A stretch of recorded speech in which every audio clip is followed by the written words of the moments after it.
We're joined with Kieran Rhodes. How's it going, man? It's going good, man. How are you? Dude, no. I don't care how I am. I want to know how you are because you literally just kicked off the blue stage at Boston Calling. Like, honestly, like a few ago. Like, barely that long ago. Yeah, it was like 10 minutes ago. You were still wearing the in-ears. Yeah, I know. I still have my in-ears. How was the set? It was great. It was awesome. I think it went well.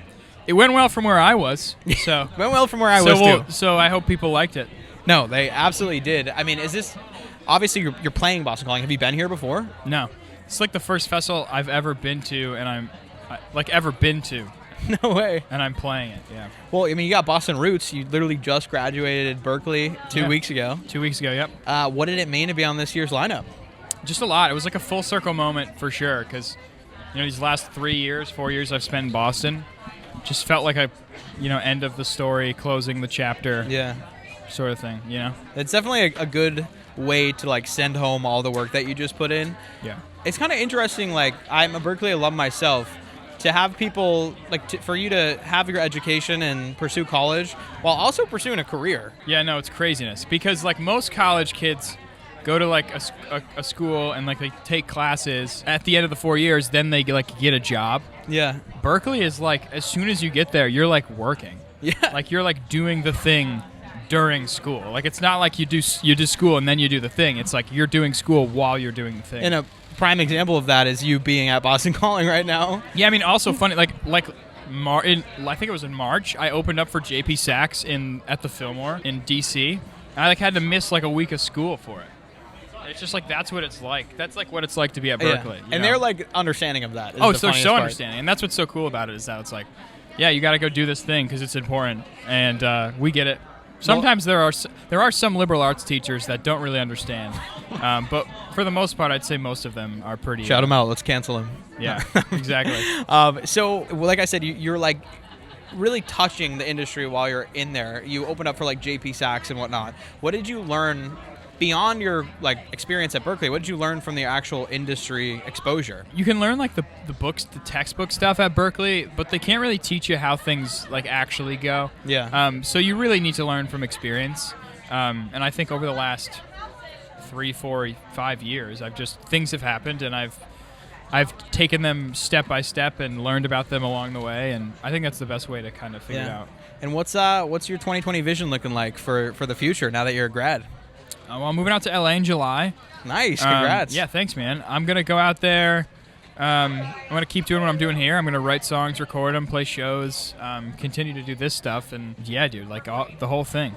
Yeah, man. Going to keep doing the thing. And I don't think you're going to have a problem doing that.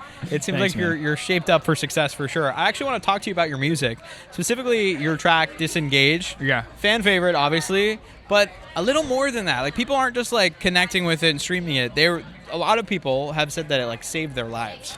Yeah. How does it feel to have created something that has such like a profound impact? It's crazy.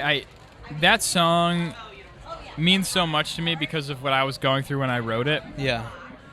And I had no idea that when I wrote it, it was going to be perceived the way that it ended up being perceived. I had no idea that it was going to be such a important thing for the mental health community. Like, I didn't know that was going to happen. Because I honestly was just writing a song and talking about what was going on in my life and being as real as I could be.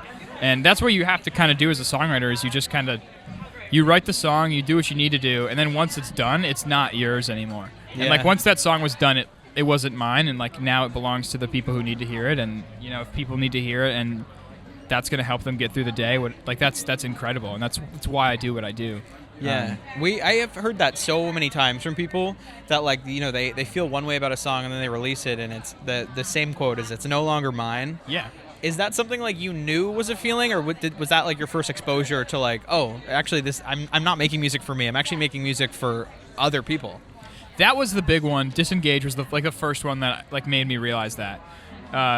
Given how people reacted. Yeah. I had received like a lot of messages from people that weren't just like teenagers, like people that were like 50 years old, 60 years old, reaching out saying, hey, this song like helped me through depression, and this song helped me do this and this and this. And I think during that whole process I was like, oh, like this is what it's all about. Like this is why I do what I do. It was that eye-opening experience for me. And did that kind of trickle into the way you create music going forward?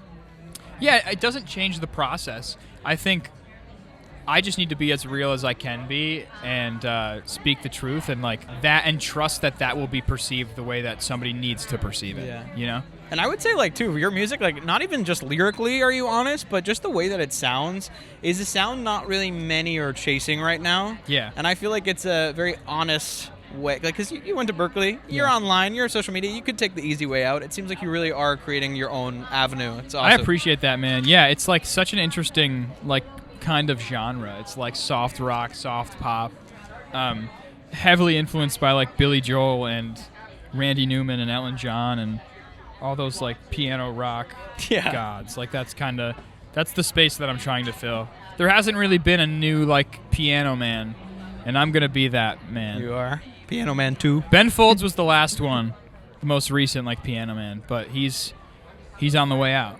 So I'm stepping in. Kieran Rhodes is the next one.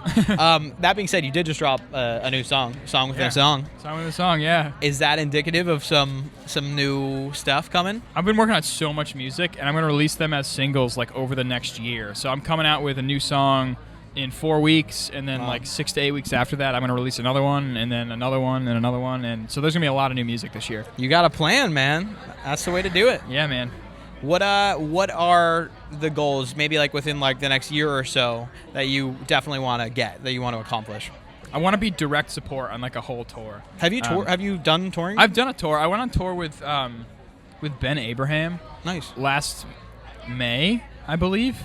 I played a few dates with him on that tour, his birthday tour, and it was so fun, and I love Ben. But I'm still continuing to, I want to do that stuff more, and I want to get a big one, and I think it's coming. I'd say like in the next year or two, I think I'd be on like a opening tour for somebody. Dude, yeah, new releases. You got the Boston Calling on your resume now. Yeah, it's inside. Yeah, no, it'll be fun. I'm excited. I can't wait for the future, man. It's all craziness, but I'm grateful. Really grateful. Yeah. Well, beyond the music in your career, obviously we're in the Happy Valley tent. What's something that makes you happy that you got to look forward to? I'm excited to go home on Sunday and play golf with my family. That our last artist said pretty much the same Really? thing. Yeah. Yeah, no, I've been like dying to play golf because I've been in Boston, and I'm gonna go home and play golf with my dad and my family. Is home New York? Upstate New York, like Saratoga Springs area. Oh man, they probably have some beautiful courses. Yeah, dude. Yeah, man. All right, well, I'll catch you on the green. Yeah, yeah, dude. Thanks for having me.